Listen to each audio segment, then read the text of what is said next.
چلو در رسول پہ چلتے ہیں، آؤ حضور کی بارگاہ میں۔ کہتے ہیں نبی پاک کی بارگاہ میں آئے، حضور نے چہرے دیکھے، کریم سے مسئلہ نہیں پوچھنا پڑا۔ میرے مصطفیٰ کریم نے فرمایا بھوک لگی ہوئی ہے تم تینوں کو؟ 3-4 دن ہو گئے؟ اللہ کے رسول نے فرمایا مجھے پورا ہفتہ ہو گیا ہے۔ سبب کچھ اور ہے جس کو تو خود سمجھتا ہے۔ زوال بندہ مومن کا بے زری سے نہیں، بھوک نقصان کا وجہ نہیں بنی، وجہ کوئی اور بنی ہے۔ رشوتیں جو بازار گرم ہوئے ہیں لوٹ مار کے، یہ روٹی کے لیے نہیں، یہ زیادہ کھانے کے لیے، یہ بینک بیلنس کے لیے گرم ہے۔ یہ لوٹ مار کا مقصد کوٹھیاں بنانا ہے، روٹی کا تو رب کریم کا وعدہ ہے۔ جو روز روتا ہے شام کو کہ میرا کاروبار کوئی نہیں، اصل میں کہتا ہے بنگلہ کوئی نہیں، اصل میں کہتا ہے کار کوئی نہیں، پجارو کوئی نہیں، روٹی تو اللہ عطا فرماتا ہے، اس کا وعدہ ہے۔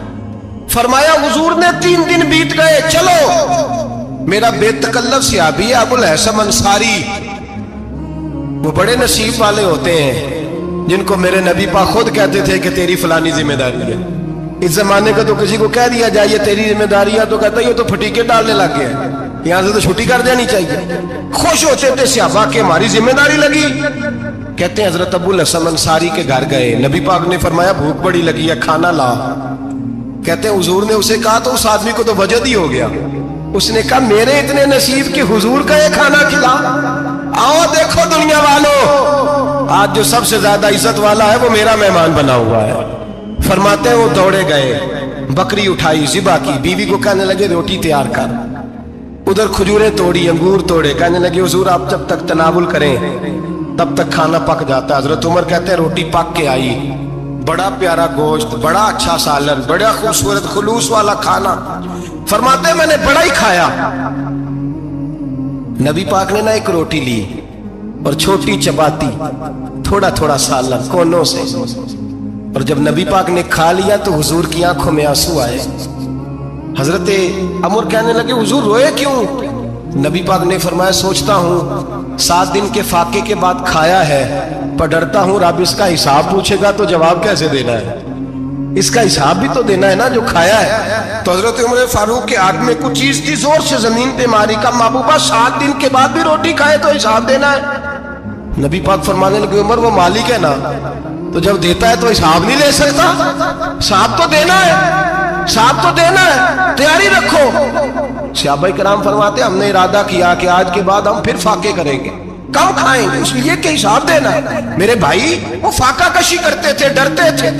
یہاں تو لوگ کھا کے بیمار ہیں، کھاتے جا رہے ہیں سوتے جا رہے ہیں، کھاتے جا رہے ہیں سوتے جا رہے ہیں۔ یہ بھی وقت آئے گا رمضان شریف کا، سویرے درس پہ آؤ کہتے نیند بڑی آتی ہے، سویرے 2 سپارے پڑھ کے سویا کرو کہتے صاحب نیند بڑی آتی ہے، فجر کے بعد ہی تو وقت ہوتا ہے اللہ اللہ کرنے کا، سحری کا، کھاتے جا رہے ہیں سوتے۔ لوگ جماعت سے نماز نہیں پڑھتے سو جاتے، جماعت کا ثواب چھوڑ کے سو جائیں گے۔ بھائی رمضان مبارک میں فاقہ کشی کی ٹریننگ ہوتی ہے، فاقہ کشی کی تربیت لے، رمضان میں روکے اپنے آپ کو، تربیت ہوگی۔ اور ہمارے صوفیاء فرماتے ہیں جو زیادہ کھاتا ہے اس کا نفس اس کو زیادہ پہ مائل کرتا ہے، خواہشات نفس پیدا ہوتی ہیں۔ میرے نبی پاک علیہ السلام نے جوانوں کو حکم دیا ہے یا معاشر الشباب، او جوانوں، یا رسول اللہ کیا حکم ہے؟ فرمایا یا نکاح کر لو اگر طاقت ہے، نہیں طاقت تو روزے رکھو۔ حضور روزے سے کیا ہوگا؟ فرمایا تمہارا نفس کچلا جائے گا، شیطان وسوسہ اندوزی نہیں کرے گا۔ آج نوجوان بڑھ بڑھ کے کھاتا ہے، بہت زیادہ کھاتا ہے، کبھی اس ہوٹل سے کھاتا ہے کبھی اس ہوٹل سے کھاتا ہے۔ اتنا زیادہ کھائیں گے تو نفسانی قوتیں اچھل کر کے آئیں گے، مشکل ہو جائے گا۔ شادیاں دیر سے ہوتی ہیں، ماں باپ آنکھیں بند کر کے بیٹھے ہوئے ہیں۔ اگر ماں باپ کی ذمہ داری ہو اور ماں باپ نکاح نہ کرے تو نبی پاک نے فرمایا بچے گناہ کریں گے تو جتنا گناہ بچے کو اتنا باپ کو بھی ہوگا۔ تو ماں باپ چپ ہیں، دوسرا شادی مشکل بڑی ہے، مہنگی بڑی، اور تیسرا نہیں کر رہے، کچھ لوگ تو روزے بھی نہیں رکھ رہے۔ تو رمضان ان کے لیے بھی وقت ہے، نفسانی قوتیں کچلی جائیں گی، کھانا جتنا کم کھایا جائے گا اتنا وجود کے اندر نفسانی خواہشات کم پیدا ہوں۔ تو رمضان تو پریکٹس ہے مجاہدے کی، دین کی۔ اور دوسرا میرے حبیب پاک صلی اللہ علیہ وسلم نے فرمایا ہے، حضور فرماتے ہیں کہ رمضان اور قرآن کا آپس میں رشتہ ہے۔ قرآن پاک کتنا پڑھنا چاہیے روزانہ؟ زیادہ سے اللہ جزا دے، امید ہے آپ زیادہ سے زیادہ ہی پڑھتے ہوں گے۔